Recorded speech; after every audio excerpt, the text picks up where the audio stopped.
v novostavbe domu s lamelami Penité, aj s majiteľom pánom Belovičom. Ahoj. Čau. Tak nás by zaujímalo, že ako si zatiaľ spokojný s výstavbou a hlavne teda s našou spoluprácou a s našim návrhom architektúry. Tak vítam vás, ďakujem, že sa nás prišli navštíviť. Aktuálne sme v stave takom, že dom je v štádiu hrubej stavby, sú namontované okná, takže táto návšteva je cieľená presne v dobrom čase.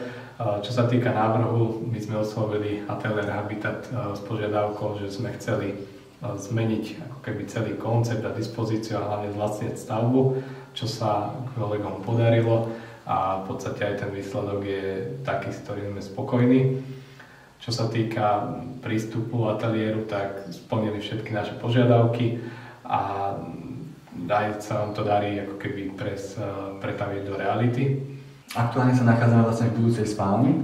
Vidíme tu jedno z najkrajších okien v dome, rohové s krásnym výhľadom. Chcem sa spýtať teda na veľkosti miestnosti, že my sme veľmi v architektúre vlastne optimalizovali ten pôdorys, lebo sme sa potrebovali vlastne zbaviť nejakých prebytočných metrov štvorcových.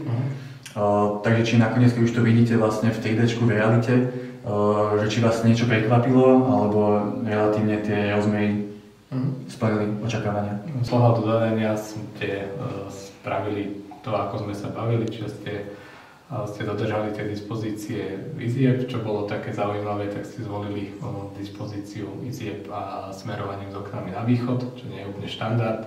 Na prvú sa nám to veľmi páčilo a aj ten výsledok je za nás veľmi fajn. Ráno sú tie izby veľmi presvetlené, my sme radi, keď nás obúdza slnko, a zase na nejaké pokojné zaspávanie sú tie izby mimo nejakých takých tých denných a nočných zón.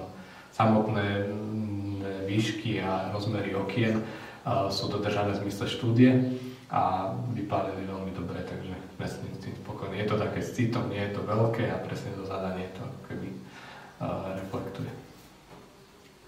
Tu by som rád spomenul zaujímavosť zadania, čo sa týka orientácie na pozemku. Tak bolo veľmi podstatné docieliť vlastne nejakú intimitu od ulice a zároveň ten dom otvoriť. A vlastne my sme prejavili pôvodnú štúdiu, ktorá s týmto v celku už dobre pracovala. My sme trošku obrátili na ruby a vlastne sme si dovolili umiestniť detské izby s výhľadom, ako spomínal pán majiteľ, na východ. A tým pádom vlastne nie sú na hlavný dvor. A celý dvor potom je už tvorený vlastne juhozápadným výhľadom, ktorý naozaj pekne večer presvetlí aj obývačku, aj cez strešné okná a hlavne teda aj spálňovú rodičovskú časť.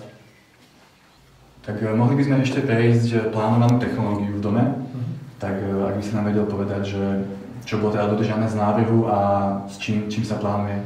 V rámci technológie sme v podstate nasledovali ten návrh, čo sa týka vykurovania centrálnym zdrojom tepla a chladu, bude tepelné čerpadlo.